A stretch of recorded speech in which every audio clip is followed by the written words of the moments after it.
Hello! Welcome back to Low-sal-life. I'm Sarah. Thank you so much for joining us. I'm still going through emails and answering questions, so I thought I'd answer the questions for you over a video. So today, this is the second part of the psoriasis question asked in the last video. The list you include in your site is a little bit confusing because some foods are categorized as high and low at the same time. So how do I deal with this? Could you please suggest a safe, free salicylate list of foods? I would appreciate your help. Yes, my list is not like the other lists, and that's probably because I'm not like the other people providing lists. I have salicylate sensitivity.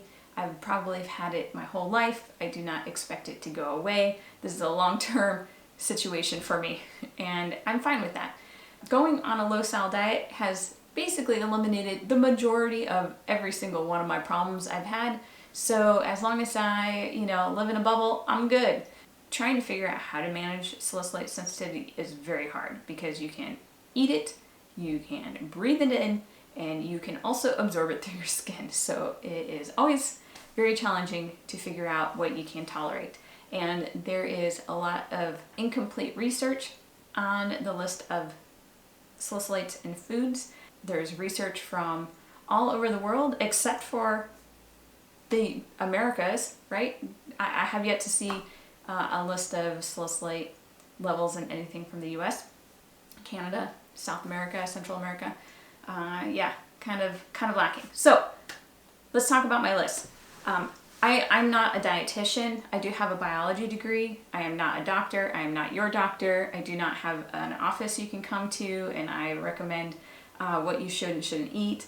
I really try not to do that when people message me and ask what's like safe or not safe.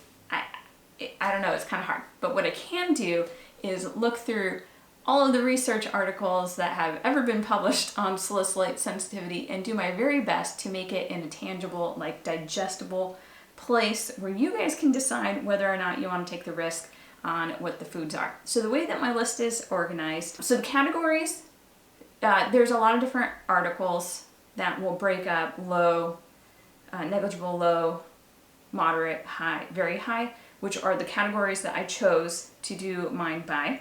The discrepancy between negligible and low and medium are a little wobbly between different studies. So a lot of people will categorize them, different papers have categorized them differently. There is the RPA hospital. They have done research on salicylate sensitivity and provide lists. They have a combined list with amines, and they just have low, moderate, high, very high. So the way that I do my lists is not necessarily for you to easily pick out food, even though that's like everybody's first and immediate need. My list is to basically show how guilty or innocent a food could be based on what the tests have been in the past. If you look at my list and you want to like start off on like the strictest diet ever, you can pull off the negligible and low list and it's probably likely going to be safe. Even a lot of the stuff in the moderate list, like iceberg lettuce and some of the peeled pears and apples, should be fine if for somebody that's quite sensitive. But basically, anytime a food has had a high list, like one high level at any point in time, like you messed up, you tested high at one point, you automatically get kicked off the low food list and get moved to the high list. And so when you look at a category like Brussels sprouts, where it'll say there's a low value and high value, that means that it's had two tests. One has been low and one has been high. As long as there's a high recording for it, you are no longer innocent and you get put on the high list. I found that, and this is the reason I started looking for values, I was reacting to a lot of low foods that are on like dietitians, like foods to get started on. Green beans, Brussels sprouts, green peas, cabbage, even like bamboo shoots and bean sprouts. I've been a little questionable about those. I just saw some tests. I haven't put them on my list yet, but I've reacted to all of those. So the question is, why am I reacting? Am I allergic to something else or sensitive to something else? Or are the values just not very good? And so digging into it, turns out that these foods, once they're tested many times, sometimes they come up quite high. There have been a few foods that have tested lower. So definitely look at, like, if you really want to eat cucumbers, like look through all of the cucumber listings and be like, try and figure out something that will work for you so that you can have like one of your favorite foods back.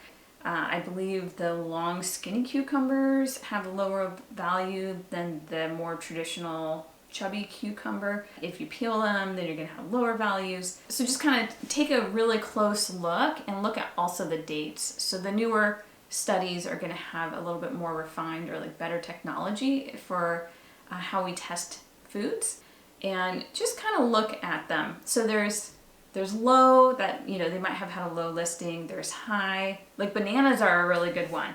Several low tests, then a couple of really high ones. I react to bananas, especially if they're just yellow. Like even if they're a little freckled, I still react to them. If they're black or like very, very ripe, I usually am okay with it. So we don't know when they were tested. I've kind of wondered about avocados when they've actually done the testing on those, because I can tolerate very ripe avocados, but I've reacted to them if they're just moderately ripe. So anyway, that's the trouble with my list. I want you, especially if you have some really tough cases, to be able to just do your own discerning work through process on whether or not you think that the food is safe to eat for you. Otherwise, I recommend going and finding a dietitian or a doctor or somebody with a medical license and ask them if there's a food list that they recommend. So that's all I have for this video. I hope that kind of clarifies like how my list is set up, and that I do want to say that I am always, like, I have maybe 5 research articles I need to go through and add values to this list. So come back regularly because I do add to it. I do appreciate you guys sending me lists, like research articles that you might find or you have questions about. Again, info@low-sal-life.com is my email address. So definitely send me those research articles. I will get them up, and I have a feeling that we're going to outgrow this one-page list format here pretty soon. So hopefully in a year or so I can update the database so it's easier to search for what you're looking for. All right, that's all I got for today. I'll see you guys later. Bye.